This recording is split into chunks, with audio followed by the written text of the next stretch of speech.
Nesse ponto da teoria do valor, que está ligado a vários pontos da economia, nós encontramos, desde o princípio nas escolas greco-romanas,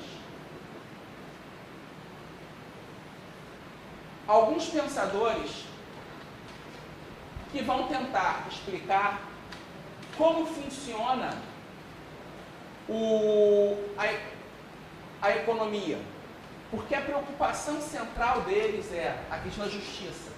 Como deve ser feita a correta distribuição dos bens na sociedade.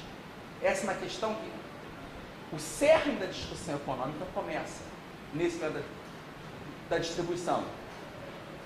E ao tentar entender isso, que os pensadores começam a ver que é uma relação entre oferta e demanda, e depois a importância de crescimento econômico para que haja a distribuição. Dentre esses autores greco-romanos, nós temos Xenofonte, Platão, Aristóteles, Catão, Cícero, Varrão, Columela e Santo Agostinho, que tentaram entender a justiça e, dentro dela, abordaram problemas econômicos. No geral, esses autores tinham a ideia de uniformidade das trocas. As trocas econômicas são um jogo de soma zero. Há uma uniformidade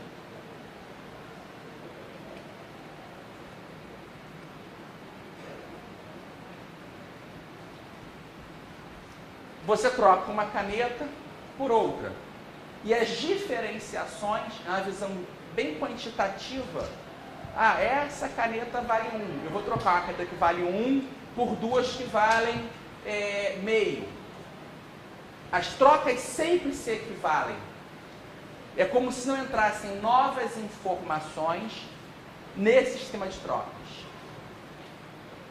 A situação muda quando, na Idade Média, surgem os escolásticos,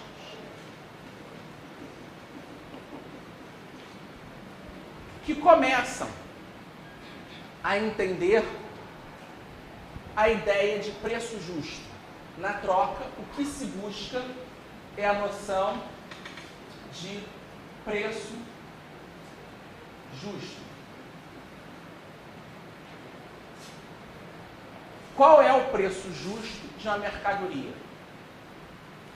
Para um autor como Juan de Mariana, na Idade Tardia, que ainda está preocupado com a temática, o preço justo é o preço acertado livremente entre duas partes numa livre negociação.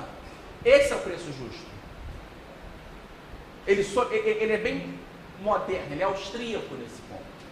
O preço justo é o preço entre essas duas partes de negociação. Nesse particular, é interessante ver que nós temos uma série de autores que o Hélio já falou aqui, e que essa escola, visão escolástica, ela vai gerar, de certa forma, algumas correntes econômicas distintas. A tradição dela é mantida, por exemplo, nos chamados escolásticos tardios, século XVI e XVII. Só que, em reação a alguns pontos dessa visão, mas seguindo alguns dos seus princípios, nós temos as teorias nominalistas.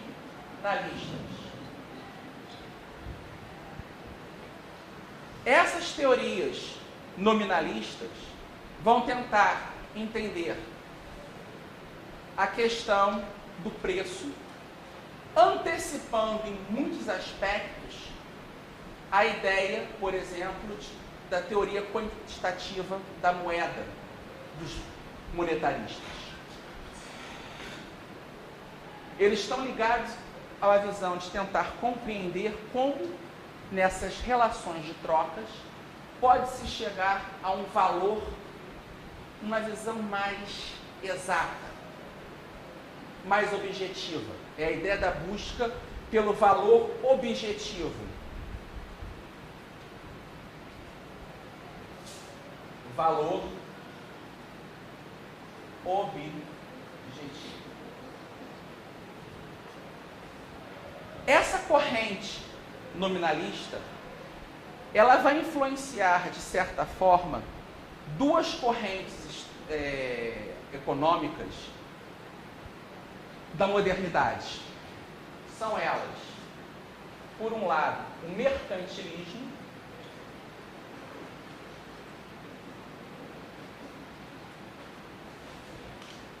com a noção de interesse nacional. A questão do valor não é tão importante para o mercantilista, mas sim o interesse econômico nacional. E eles vão influenciar, na mesma época desses mercantilistas, a chamada escola naturalista.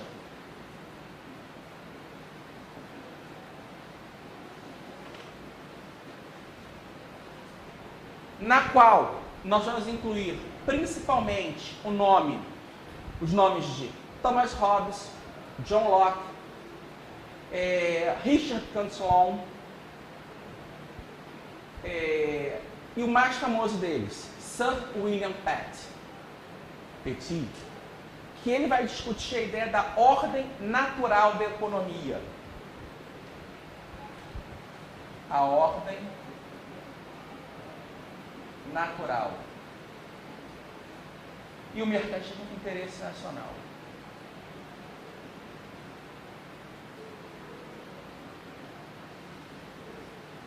Para Sir William Petit, a economia, a fonte da riqueza, se dava por dois fatores: trabalho e capital.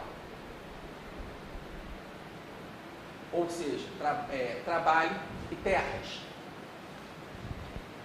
Dentro dos naturalistas, nós vamos ter uma divisão em dois grupos. Por um lado, Locke defendendo que a única verdadeira fonte é o trabalho, e os fisiocratas, Quesnay, Turgot, dizendo que a fonte é a terra. Essa corrente naturalista, junto com a corrente, alguns pontos da corrente escolástica, vão influenciar a chamada economia clássica. Adam Smith, Say, Ricardo, Malthus. E da economia clássica vão surgir diferentes escolas de pensamento moderno do século XIX. Nós teremos a economia clássica, junto com algumas ideias naturalistas,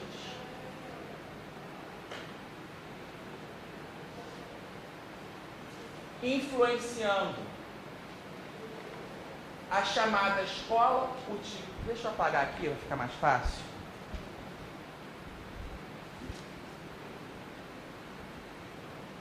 O quadro não vai...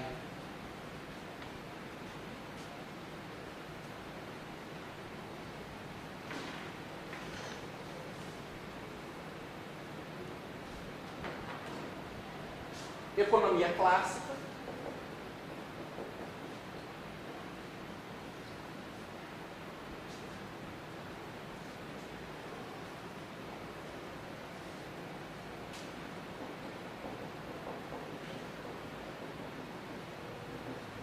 Alguma influência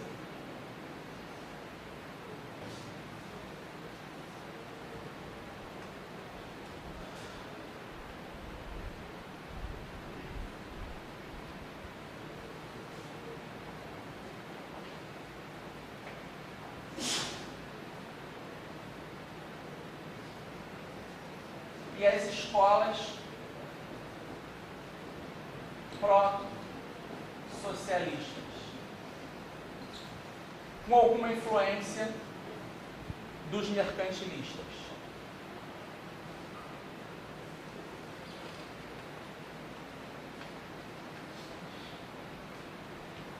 Para essas escolas proto-socialistas, em que nós temos autores como Saint-Simon, Fourier, Sismondi, Liszt e Proudhon, o ponto central da teoria do valor seria a ideia de custo de produção. O custo de produção determina o valor do produto. Nessas escolas utilitaristas, seria a utilidade do valor de uso. Valor de uso. Mas, retomando dos naturalistas, da ideia de ordem natural e, por intermédio deles, dos nominalistas,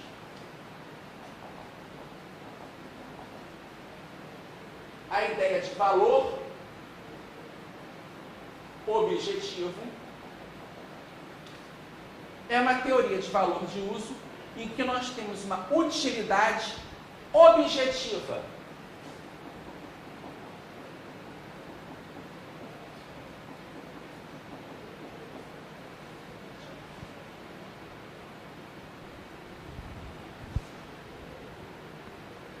O autor mais famoso dessa corrente é Jeremy Bentham.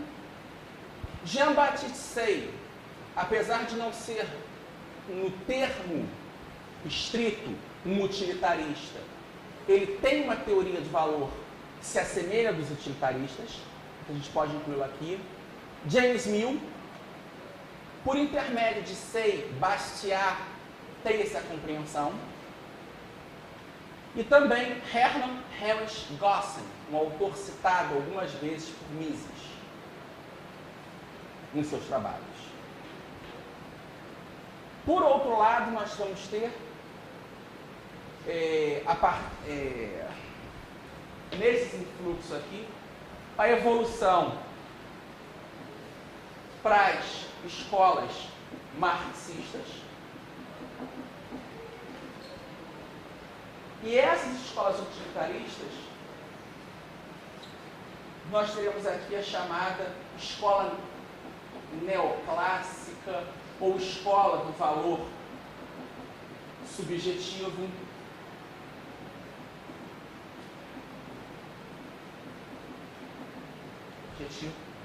Quando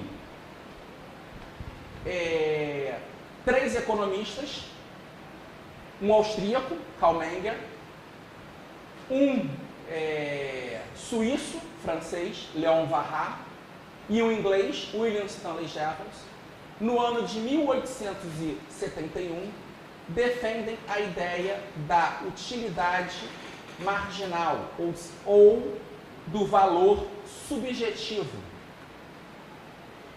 Os socialistas vão dar um passo adiante. No custo de produção, eles passam para a teoria da exploração do trabalho.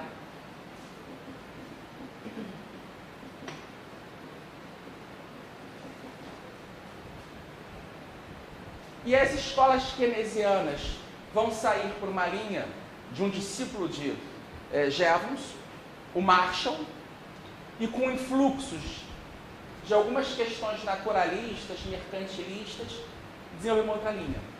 Então, dessa escola neoclássica do valor subjetivo, seguindo a linha de Menger, que nós vamos ter a escola austríaca de economia.